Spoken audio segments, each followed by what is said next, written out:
আর্থিকভাবে স্বাবলম্বী করতে এগিয়ে আসলো মানিকচক ব্লক মৎস্য ও প্রাণী সম্পদ দপ্তর। মানিকচক ব্লক মৎস্য প্রাণী সম্পদ বিকাশ দপ্তরের তরফ থেকে আজ 10টি সেলফ হেল্প গ্রুপের সদস্যদের হাতে তুলে দেওয়া হলো 10টি করে ছাগল। পাশাপাশি যারা পশুপালনের সঙ্গে যুক্ত এমন 6 জনকে গরু এবং 2 জন ব্যক্তিকে 5টি করে ভেড়া প্রদান করা হলো।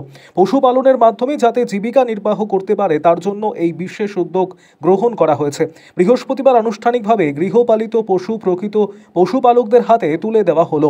পশু বিতরণ কর্মসূচিতে উপস্থিত ছিলেন মানিকচক পঞ্চায়েত সমিতির সভাপতি পিঙ্কি মণ্ডল, মানিকচক পঞ্চায়েত সমিতির মৎস্য প্রাণী সম্পদ বিকাশ কর্মাধ্যক্ষ নূরজাহান খাতুন সহ অন্যান্যরা। গৃহপালিত পশু পেয়ে সেলফ হেল্প গ্রুপের সদস্য সহ পশুপালকেরা বেশ আপ্লুত। আরও আপডেট থাকতে আমাদের ভিডিও শেয়ার ও ফেসবুক পেজটিকে লাইক করে ফলো করে দিন। নমস্কার, আমাদের পশ্চিমবঙ্গ সরকারের উদ্যোগে মাননীয় মুখ্যমন্ত্রী মমতা বন্দ্যোপাধ্যায়ের অনুপ্রেরণায় আমাদের মানিকচক ব্লক থেকে প্রাণী সম্পদ বিকাশ আমাদের ছাগল, গরু, ভেড়া তুলে দেওয়া হচ্ছে জনসাধারণের হাতে। আমাদের ছাগল হচ্ছে 10টা ইউনিট আছে, 10টা এসএসজি গ্রুপকে দেওয়া হচ্ছে। এসএসজি গ্রুপের মহিলারা সেই ছাগল প্রতিপালন করবেন এবং 6টা গরু দেওয়া হচ্ছে। 6টা বেনিফিশিয়ারি গরু পাচ্ছেন।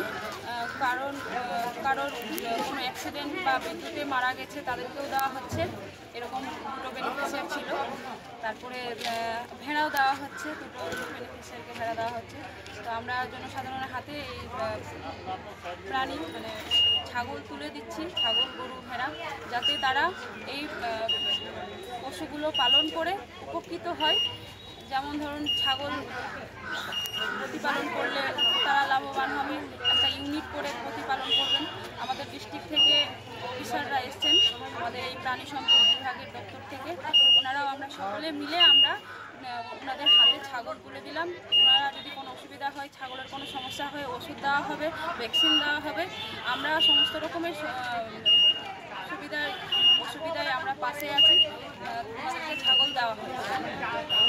আমাদের রাজ্যের মাননীয় মুখ্যমন্ত্রীর অনুপ্রেরণায় মানিকচক ব্লক মৎস্য প্রাণী সম্পদ দপ্তর থেকে 10টি এসএসজি দলকে 10টি করে ছাগল এবং 6 জনকে 6টি গরু, 1টি করে এবং 2 জনকে 5টি করে ভেড়া দেওয়া হবে।